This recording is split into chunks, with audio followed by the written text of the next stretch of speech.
বিয়ের পিঁড়িতে বসার আগে মায়ের আশীর্বাদ নেওয়ার জন্য শেষবারের মতন চন্দননগরে মাকে কল করলো ঈশান। হ্যাঁ বন্ধুরা, ভিডিওতে লাইক দিয়ে দেখতে থাকুন। যে মুহূর্তে কিনা রাজা বলতে থাকে যে কর্তা আমাদের পরিবারে তো সেরকম কেউই নেই, আপনি বরঞ্চ নিজের মতো করে বিয়ের সমস্ত যোগাযন্ত্রটা করে ফেলার ব্যবস্থা করুন। ঠিক সেই মুহূর্তে কুসুম যখন বলতে থাকে যে যত যাই হয়ে যাক না কেন ও কর্তা নাই বা জানতে পারে, কিন্তু তার শর্ত ঈশান সাহেব আপনি তো নিজে খুব ভালো করে জানেন যে আপনার বাবা মা পরিবারে সকলে আছে, তার শর্ত তাদের আশীর্বাদ না নিয়ে আপনি এই শুভ দিনে বিয়ের পিঁড়িতে কী করে বসে যান বলুন তো? যত যাই হয়ে যাক না কেন আমি চাই যে সত্যটা তো সামনে আসবেই আজকে, যে কোনো মূল্যেই হোক না কেন। তার আগে আপনি বরঞ্চ শুভ কাজ সারার আগে আপনি একবার দেবী মায়ের আশীর্বাদ নেওয়ার কাজটা সেরে ফেলুন। ঠিক সেই মুহূর্তে ঈশান যখন বলতে থাকে যে কিন্তু জাদুকর মা জানা মাত্র তুমি বুঝতে পারছো মা ছুটেই রূপসার গ্রামে চলে আসবে। ঠিক সেই মুহূর্তে কুসুম বলতে থাকে আমরা তো সেটাই চাই, যতক্ষণে বিয়ে সম্পন্ন হবে ততক্ষণে দেবী মা এখানে এসে হাজির হবে এবং তখন তো আপনাদের বিয়ে সম্পন্ন হয়ে যাবে। তখন যদি দেবী মা সমস্ত সত্যটা জানতেও পেরে যায় তাতেও কোনো রকম কোনো সমস্যা হবে না।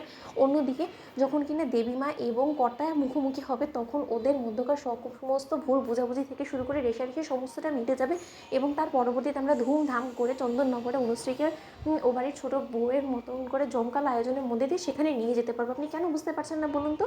ঠিক সেই মুহূর্তে ঈশান যখন বলতে থাকে যে ঠিক আছে জাদুঘর তোপরে পরে ভরসা করে আমি এই দুঃসাহসটা দেখাবো। ঠিক সেই মুহূর্তে ইন্দ্রাণীকে যখন কিনা ঈশান কল করে ঠিক সেই মুহূর্তে ইন্দ্রাণী বলতে থাকে যে এই দেখেছো রাজ, এক্ষুনি আমি তোমার ছেলেদের নাম নিয়েছিলাম, এক্ষুনি ওরা আমাকে ফোন করেছে, দেখেছো তো মায়ের মন কাকে বলে। হ্যাঁ ঈশান বলো, তুমি তো সেই গ্রামে যাওয়ার পর থেকে আমার কথা মনেই পড়ে না তোমার। যাও এই আয়ুষ আমাকে একটু কল করে কিন্তু তুমি তো একদমই করো না।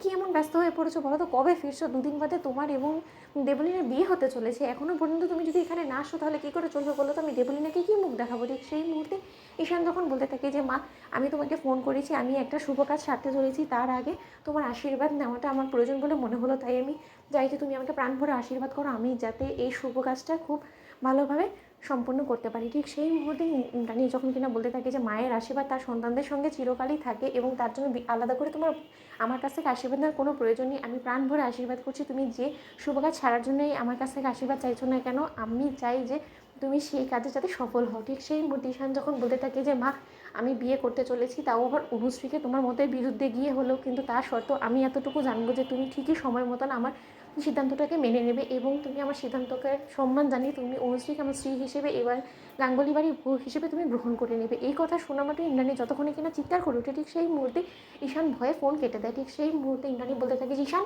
ঈশান তোমার মাথা খারাপ হয়ে গেছে, ঈশান তোমার না কথা শোন, হ্যালো ঈশান।